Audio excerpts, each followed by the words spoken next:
Yo, I'm back. Normal Tommy is back. None of this becoming a bodybuilder.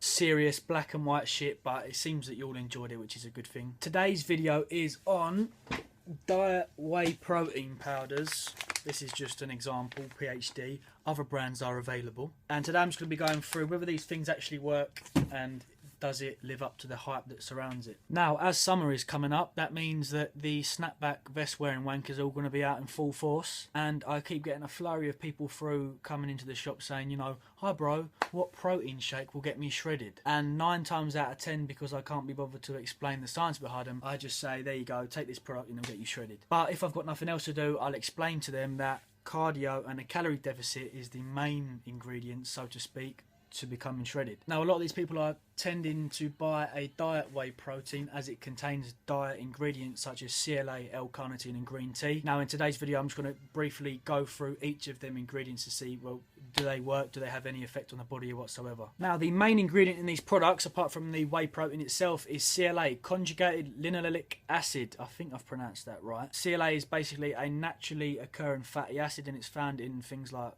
your meats and your cheese. If you go into any health food shop, they do sell it individually. Usually the going rate is 1,000 milligrams per pill, but these diet wheys have packed it into their powder. There isn't a huge amount of research surrounding CLA, but when you do see the products that say, you know, CLA is the greatest fat burner around, the study that they are linking to their website is the one that have done on rats, that have found a decrease in fat mass on rats. Now, the last time I checked in the mirror and saw my friends, we weren't rats. We're humans, so can you show us the studies that have happened on us lot? I came across a feed on the bodybuilding forum and someone had written, you know, does CLA work? And then someone replied with this big 18 study meta-analysis done by Leah Ingham, and the outcome of that was that it generally decreases fat mass, but it's not very cost effective. So it does decrease fat mass, however, as it's too expensive, there's almost no point in doing it. Now, having looked at that and Alan Aragon's point of view on it, he said a very good point, that the studies, or the meta-analysis, was actually run by a financially vested author. Now, you see this a lot. You go on the bodybuilding.co.uk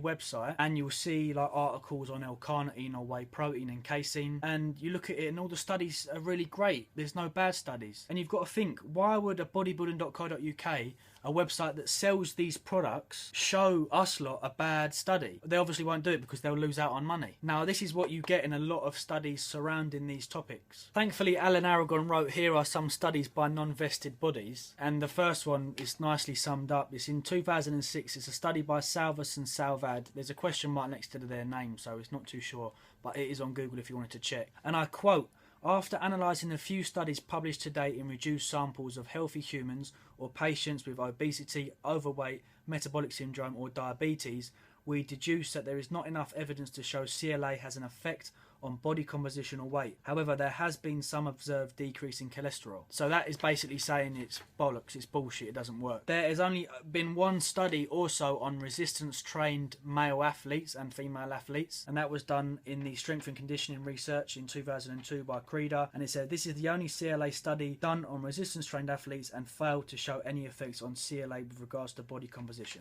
So there you go, CLA in a nutshell. Does it work? No. But like I always say, could it work? The best thing to do is try it out on yourself. If it does, happy days. If it doesn't, then I told you so. Carnitine is the other fat burner ingredient, and now L-carnitine is a natural amino acid that's made within the body. And the National Institute of Health, the NIH, say healthy adults don't need it. The body makes more than enough. Thank you very much. I also agree with this statement. I mean, a 4-ounce steak, 4 ounce contains about 150 grams of L-carnitine in it, and you've got healthy food shops selling it at 15 quid for 500 milligram pills. So I know what I'd rather do with my money. Have a nice juicy steak than have synthetic L-carnitine made in a factory. Charles Poliquin raves about it. Of course he does. This is the guy that says that you should have 15,000 million BCAA pills during training, otherwise you'll go catabolic. So there's no point going into L-carnitine. It's fucking useless. Now, the final ingredient packed into these diet whey proteins is green tea. Now, on paper, green tea is, you know, it's like, oh God, this stuff might work actually. You've got people losing 3/4 of an inch from their waist by having 1900 milligrams of green tea. Shanghai, 2009, 182 subjects who are obese lost on average 1.2 kilograms in 12 weeks from having 1500 milligrams. Now, like I said, it all looks very good, but what these studies are failing to tell us is their overall calorie intake and if they're doing cardio or not. This is very similar to those things like Herbalife that say, you know,